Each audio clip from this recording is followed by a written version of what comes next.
রহমতুল্লাহি বারাকাতুহু নাহমাদুহু ওয়া নুসাল্লি আলা রাসূলিল কারীম আম্মা বা'দ ফাআউযু বিল্লাহি মিনাশ শাইতানির রাজীম বিসমিল্লাহির রহমানির রহিম ইন্নাল্লাহা ওয়া মালাইকাতাহু ইউসাল্লুনা আলান নবী ইয়া আইয়ুহাল্লাযীনা আমানু সাল্লু আলাইহি ওয়া সাল্লিমু তাসলিমা আল্লাহুম্মা সাল্লি আলা মুহাম্মাদিন ওয়া আলা আলি মুহাম্মাদ কামা সাল্লাইতা আলা ইব্রাহিম ওয়া আলা আলি ইব্রাহিম ইন্নাকা হামিদুম মাজিদ আল্লাহুম্মা বারিক আলা মুহাম্মাদিন ওয়া আলা আলি মুহাম্মাদ কামা বারাকতা আলা ইব্রাহিম ওয়া আলা আলি ইব্রাহিম ইন্নাকা হামিদুম মাজিদ। প্রিয় দর্শক, কাছ এবং দূর দেশ এবং প্রবাস থেকে যেখান থেকে দেখতে পাবেন, আপনাদের সকলকে জানাই আমার পক্ষ থেকে আন্তরিক শুভেচ্ছা ও মোবারকবাদ। আজকে বিশেষ একটি বিষয় নিয়ে আপনাদের সামনে হাজির হয়েছি। মাত্র 4টি কথা জানলেই আর পদ পদবি চিন্তা করা লাগবে না। সেই বিষয়ে আল্লাহ সুবহানাহু ওয়া তাআলা যদি আমাকে তৌফিক দান করেন তাহলে সংক্ষিপ্ত আকারে আলোচনা তুলে ধরবো। ওমা তৌফিক ইল্লা বিল্লাহ।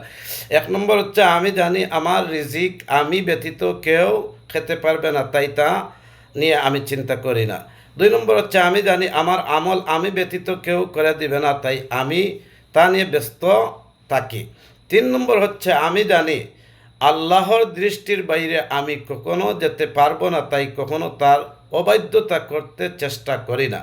4 নম্বর হচ্ছে, আমি জানি মৃত্যু আমার জন্য অপেক্ষা করছে, তাই সর্বদা তার জন্য নিজেকে প্রস্তুত রাখি। আল্লাহ পাক রব্বুল আলামিন যেন আমাদের সেই 4টি বিষয়ে জানার, বোঝার এবং আমল করার তৌফিক যেন দান করেন। আল্লাহুম্মা আমিন।